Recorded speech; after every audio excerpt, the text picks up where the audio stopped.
Welcome back to part 3 of our series on how to perform EDGAR queries using Python. So in our last video, we saw how to parse the XML file that we found once we made our request. And so just as a little reminder, our XML file basically contains all the information that we would see on this page. So it's just the same data in a different type of format and a little bit more easier to parse. I rather parse this than having to parse that because there are certain things that can go wrong, to say the least. In this video, we're going to talk about this scenario where potentially you could have multiple pages, for example. So if I was to do a search like this, hopefully this refreshes. It should, because the count up there should, okay, perfect.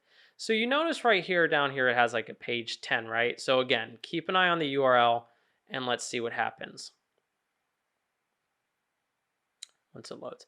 So you notice right away, there is actually a new parameter that appears, and that's the start parameter. And so the start parameter basically specifies where do you want to start and the results. So say you got 100 results back and you have your start at like 60, for example. Okay, well, you're going to start at item 60 and you're going to see a certain amount forward. The amount forward is going to be determined by count. So in this case, I'm going to see 10 plus another 10. So 10 to 20, basically. And you can kind of get the idea right here. It's going to show you a certain range. Now, in this example, I kind of purposely made it where it's going to go to the next page. In most cases, you just set the max result, which is 100. And in some cases, that's more than enough. However, obviously, if you're getting all sorts of types of forms and everything like that, you could potentially have over 100 different types of forms. It's pretty easy for the most part. And so we now need to know, well, how do we handle that? Well, if I put my little output equal to Atom, that will create an XML version of this data. And I'm going to take you down to the bottom. You'll notice right down here, there's a couple link tags. What we're really concerned about is these ones right here. So there's two at the bottom. One of them has basically an attribute called relative, or I think it's relative, short for relative. It's called rel. One is for the previous 10 values, and the other one is for the next 10 values. And so basically what we're going to do is when we make our request, we're going to look through our little XML document and we're going to check and see, hey, if you have a next one, then just go to the next page. I'm not going to go through all the parsing again because the parsing is literally still the same, but it will show you that from here, you're just basically, parsing it again. That's really all you're doing. So how does that look? Well, let's make a request. So I'm going to grab some of this and that way we don't have to kind of go through the whole hassle again. I'll put this down here. Oh, Lord. I want my count to be 10. I'll just leave my start blank and everything like that. I'll get that. And then I don't really care about that at this point. And then I'm going to find the links. That will take us to the next page. So this is going to be a little bit of a different type of of a parse. And so we're going to say soup.findAll, and we're going to look for that link tag. And then we're going to say, hey, that relative property has to equal next. So let's see what we get when we find this. Hopefully we get something, or this will be embarrassing. Wonderful. So it looks like we do have a next link.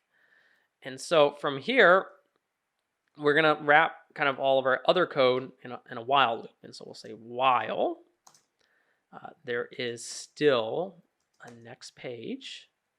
what we can do is we'll say while soup dot find all dot link, and then we'll say relative, and that equals next.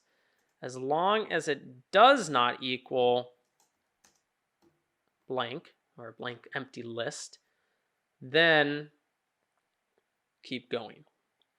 And so from here, what we can do is we can grab the next link, and we'll say next page link equals links.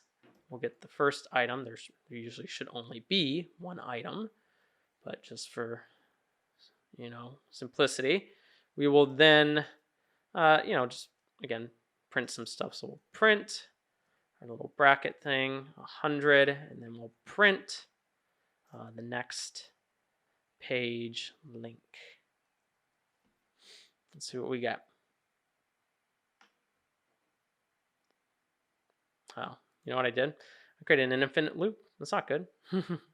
So that would actually create an infinite loop, obviously, because basically this is never changing. The next page link is never changing. And so what you would want to do is you would want to request the next page. And so what we'll say is response equals request dot get. We'll get our URL, and that's going to be that next page link. And then from here, we'll call our soup again, and we'll say beautiful soup response dot content, not content, it's content, and then XML, and then really we're just doing this again. And so we'll put that right there. I'm gonna indent that a little bit, and then we'll make sure hopefully everything's still working. Okay, everything's good so far. So it looks like it's start 10. Okay, start 20.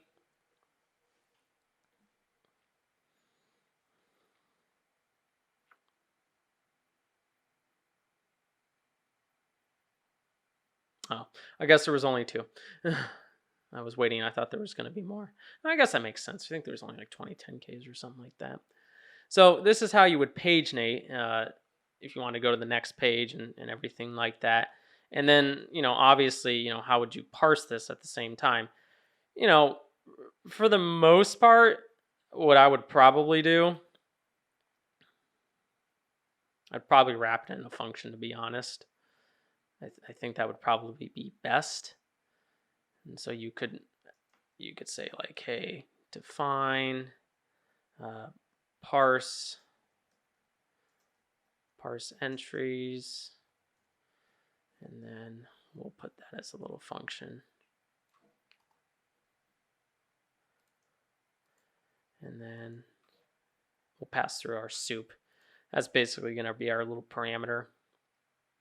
And then what you can do is you can say, well, and then from here, what you would probably want to do is return master XML list. So this function is going to take your soup, it's going to parse everything, and then put it in our master list XML. Oh, sorry, master list XML. And then what you could do from there is you could have like another list if you wanted. So we'll call stupid name, but we'll call it big list. And then we'll say big list dot append, and we'll say, oh no, I don't want to do that. Parse entries, parse entries, and then we'll pass through our soup, and then we'll basically just keep doing that after every time. Is we'll parse the soup. Again, this is just, thinking off the top of my head, if I was going to do it. Parse the soup. This is kind of what I would just say is a little bit more manageable. We'll have to see though. Okay. So nice thing is it's working, which is good. It's obviously a good start. And so I'll insert my cell below, and then I'll call my big list. And then you can kind of tell right here, it's like, okay, it's a list within a list, right? So let's just check and see how many items we have in our list, right? We got 3, so that's awesome. And so this would be section 0. This would be section 1. Let's see. I want to make sure they are different a little bit just to... Okay, so you kind of see how the numbers changing up at the top. It's how you could kind of do it. 1, okay, you got 1, and you got 2, and so on and so on. Oh, hold on. Oh yeah, no, that's good. I thought it was the same when I was like, no. But basically that's how you would do it. I mean, if you were going to do it across like tons of documents or something like that, and you couldn't get it all back in 100 files or something like that, you're going to have this kind of like master list. And you could then do it. I mean, you could even, if you really wanted to, you could even make it a dictionary if you wanted to, and you could say, hey, the URL, for example, could be the key, just as an idea. I'm not saying it's necessarily what you should do, but it's just another way to kind of, work with you a little bit. And so this one is going to be a little bit different because this one's going to be not URL, it would be next page link. Did I do that one wrong? It would be, this one's a little bit, again, this is the response.url. So, you could do it like that. And I think that's probably a little bit better maybe, because it kind of gives you, maybe an idea. Again, it's really up to you how you would want to do it. It's just kind of, how would you want to approach it? But you can see here, so now the key is going to be this, or you could say, hey, like page 1, or, just different things. It's really up to you. So with that being said, though, that does complete this video. So if you have any questions about how to do multiple pages or, things along that nature, please put them down in the comments below. And as always, I'll try to get back to you. And then also, if you could, please make sure to like the video. We always appreciate the support. And then also, if you're not already, please make sure to subscribe to the channel so that way you get regular updates. Now, I did want to give a little bit of an update on some of the, like the 10K parsing. So it's coming along. It's not that it's not working. It's fine. But just to give you an idea of just the sheer magnitude of the number of accounts that we're going to have to work with, and work with them in a way that we don't have to remember names, there are potentially, 20,000 different types of elements, and each one of those can have different types of properties.